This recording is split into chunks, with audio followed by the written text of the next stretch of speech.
Olá, você que nos acompanha aqui pelo Notícias Agrícolas. Eu sou Letícia Guimarães e a gente começa agora mais um boletim, dessa vez falando sobre a suinocultura mineira. E quem está aqui hoje, então, para bater um papo com a gente e trazer detalhes de como que está o mercado lá no estado, é então o João Carlos Bretas Leite, que é presidente da Associação dos Suinocultores do Estado de Minas Gerais, a ASENG. Seja muito bem-vindo, João. Boa tarde, Letícia. Boa tarde, ouvintes. Um prazer falar com vocês novamente. João, a gente que acompanha aqui no Notícias Agrícolas semanalmente os preços da suinocultura independente, deu para perceber que, pelo menos durante todo o mês de julho, o mercado foi um pouco lateralizado, né? Em Minas Gerais, aí gravitando em torno dos preços aí entre 7,30, 7,50. Chegou agora no finalzinho, né? Na última quinta-feira do mês, não houve acordo, né, entre os sinocultores e os frigoríficos, ficando então a sugestão em R$ 7. O que motivou esse mercado aí a andar um pouco de lado até essa toada, então, um pouco mais constante? Olha, a regra é sempre a mesma, né? É a lei da oferta e da procura, né? E nós realmente tivemos um mercado assim ajustado, né? Em julho, né? E a gente estava mantendo a bolsa 7,50, mantivemos ela em 7,30, né? E houve um pouquinho de oferta no final do mês, que acontece sempre, né? Então, na nossa última bolsa, com a Frig, a gente já queria voltar para os R$ 7, que na penúltima foi 6,80. E eles não queriam, eles estavam enxergando de uma forma diferente. Só que a gente já estava percebendo, né, que já podia voltar um pouquinho para os R$ 7. Aí não houve acordo, a bolsa ficou em aberta. Ficou em aberto, né? Mas, assim, acabou que no decorrer da sexta-feira e de ontem, o mercado firmou muito e os negócios começaram a ser realizados a R$ 7. E a gente acredita numa volta para os 7,50, talvez até mais nessa quinta-feira agora. Assim, o mercado de suínos ele demora a ajustar, né? Não é igual ao mercado de frango, que se ajusta com uma certa rapidez, porque o ciclo do frango é curto, né? E o mercado do suíno, você cobre uma porca hoje, daqui 180 dias que você vai começar a vender. Ainda tem uma certa oferta do sul de carcaças que atrapalha, mas que já não está acontecendo mais, né? Isso demorou esses 6 meses do ano, que foram um trimestre do último trimestre do ano passado, que foi muito ruim, de muita oferta, né? Que nós viemos só numa queda de preço, né? Então a gente acredita agora que no segundo semestre desse ano a gente possa sobreviver com dignidade, vamos dizer assim, que não é o que a gente deseja ainda, né? Mas que a gente vai ter preços que vai permitir a gente sobreviver com dignidade no segundo semestre. E João Carlos, pensando nesse preço, né, nesses preços que se mantiveram mais ou menos estáveis durante o mês, deu aquela caidinha no final, né? E você diz Isso. então dessa perspectiva dessa melhora, desse reajuste positivo agora para o começo do mês de agosto. Tendo em vista também a questão do milho, da entrada da safrinha de milho, que abre uma janela, né, de preços um pouco mais arrefecidos, não dá para falar que o preço baixou barbaridade, né, mas são preços um pouco menores do que se via há alguns meses. Isso dá também um certo respiro para o suinocultor. O suinocultor consegue ter algum tipo de margem, ainda que pressionada, ou não, ele segue trabalhando no prejuízo, como algumas regiões que a gente vê aqui pelo Brasil. Olha, nós em Minas, assim, se a gente o suinocultor mais tecnificado, que tem uma boa organização, ele vai conseguir uma margem de lucro, sim. A safra de milho, né, a gente está tendo muita oferta de grãos, apesar da volatilidade, de toda hora tem uma surpresa, o navio saiu da Ucrânia, o navio não saiu, a Rússia bombardeou, a Rússia não fez isso. Essa guerra na Ucrânia, isso atrapalha a gente, né? O mundo hoje é um mundo globalizado, né? Mas a gente está assim, o milho, os grãos, então, nós estamos tendo oferta, né? Agora a safrinha está terminando, a gente tem visto notícia que ela tem mais aí uns 15, 20 dias para terminar, né? Então, assim, isso tudo ajuda, né?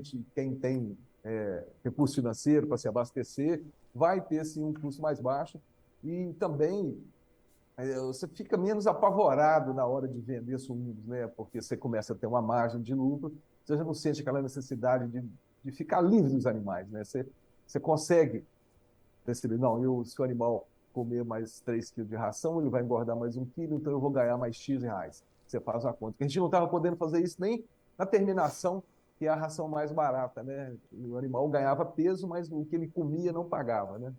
Então, agora, assim, o que o animal come na terminação já paga a ração. A gente já consegue respirar, assim. A gente espera um ano equilibrado. A gente espera que no ano que vem a gente possa recuperar esse ano e o final do ano passado. E, João Carlos, a questão da programação que você falou, né, dessa organização para conseguir se abastecer, isso é realidade para qual parcela dos suinocultores, né? Boa parte dos suinocultores ou é uma minoria que consegue ter, então, essa estrutura de armazenagem, que consegue fazer essa compra antecipada, né? Que tem esse caixa para poder comprar esse milho, né, naquele momento, ou a maioria segue comprando da mão para a boca? Comprar da mão para a boca é muito ruim, né? Uhum. O certo é a gente se organizar e ter aonde buscar esse recurso, né? Você buscar financiamento, o banco tem linhas de financiamento, até outro dia mesmo ele tinha linhas a 7,5% ao ano, agora já é 12,5%, né? Mesmo assim, ainda vale a pena, né? Você buscar recurso de custeio e adquirir uma boa quantidade de milho agora, de grãos agora, né? Infelizmente, não é toda a parcela da suinocultura que consegue isso, né? Mas para você sobreviver, para você viver nessa suinocultura extremamente tecnificada e extremamente competitiva, você precisa se adequar a essa realidade. Não, senão a gente não, realmente não consegue sobreviver. E, João, o quanto que pesa também, né, nesse movimento que a gente teve mais lateralizado do mês de julho, a questão das exportações? Porque a gente também viu um movimento um pouco mais positivo no mês de julho, né, no escoamento para o mercado externo. Ainda que a China não tenha mais aquela voracidade nas compras que a gente viu há 2 anos, né, nos últimos 2 anos, perdão, ainda assim a gente viu no mês de julho um movimento um pouco mais positivo, um pouco mais animador. Isso ajudou a pesar também nessa manutenção de preços que aconteceu não só em Minas Gerais, mas a gente viu São Paulo, Santa Catarina também mantendo por algumas semanas consecutivas o mesmo valor no suíno vivo. A exportação tem algo a ver com isso também? É um conjunto de fatores, né? É um ajuste interno que vem, que essa melhora nas exportações ajuda a melhorar esses fatores todos internos. Houve diminuição, né, de oferta nossa mesmo, até mesmo, muitas vezes, pela piora da qualidade de desempenho dos animais, né? O sujeito às vezes faz, o agricultor faz a economia do ingrediente, às vezes não compra uma vacina, o animal não tem aquele desempenho que teria se ele tivesse capitalizado. Aí vem as exportações, uma série de fatores contribui para diminuir a oferta e acontecer o que está acontecendo agora e que a gente espera que nesse segundo semestre agora a gente possa voltar a ter margens positivas no nosso negócio.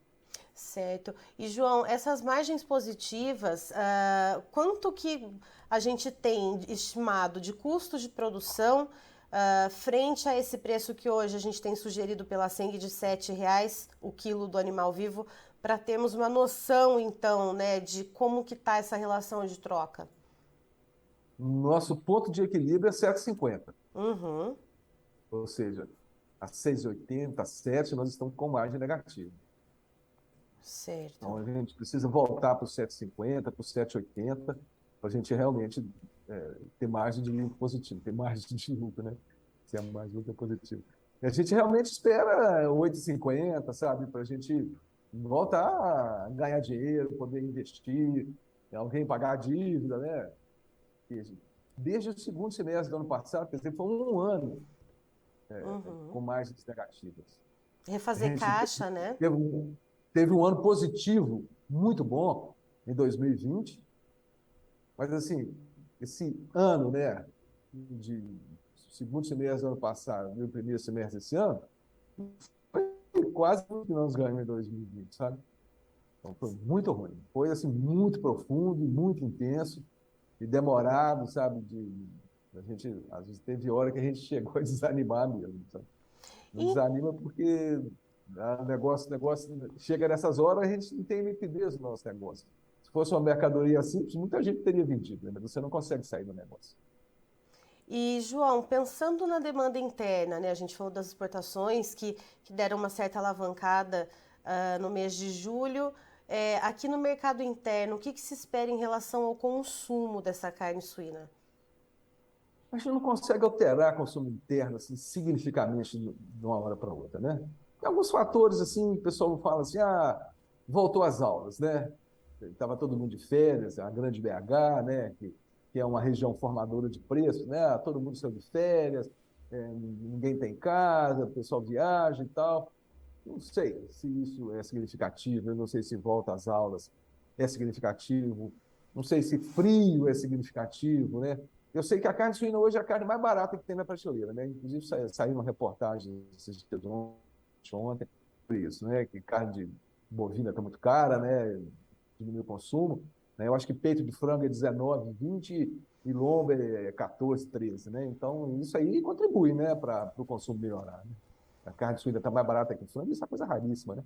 Ou seja, é o que vai determinar o comportamento de consumo é a hora que o consumidor de fato chegar ali na frente da gôndola e É. comparar os preços, né, João? Exatamente. Tem cultura envolvida, né? Você fala assim, eu só como frango, eu só como não sei. Mas na hora que o cara pesar na balança mesmo, ele só leva carne suína para casa, ele não leva outra carne, não. Certo. João, muito obrigada pela sua participação conosco aqui no Notícias Agrícolas. Você e o pessoal da Seng são sempre muito bem-vindos aqui com a gente. Nós é que agradecemos a oportunidade. Muito obrigado, Cíntia, muito obrigado a todos. Estivemos aqui, portanto, com o João Carlos Bretas Leite, que é presidente da Seng, a Associação dos Suinocultores do Estado de Minas Gerais, trazendo então um panorama de como está o andamento do mercado por lá.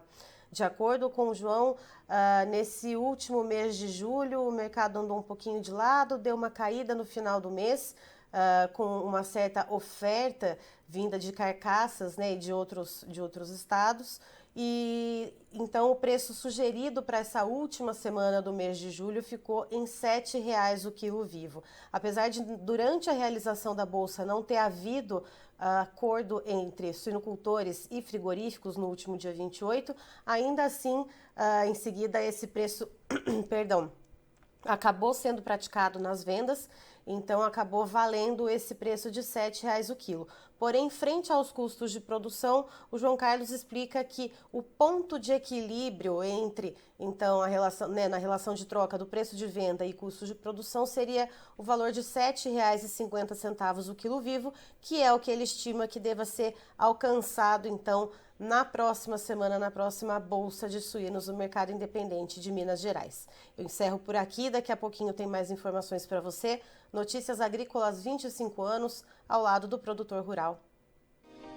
Se inscreva em nossas mídias sociais. No Facebook, Notícias Agrícolas. No Instagram, @Notícias Agrícolas. E em nosso Twitter, @Norteagri. E para não perder nenhum vídeo, não se esqueça de nos acompanhar no YouTube e na Twitch, Notícias Agrícolas Oficial.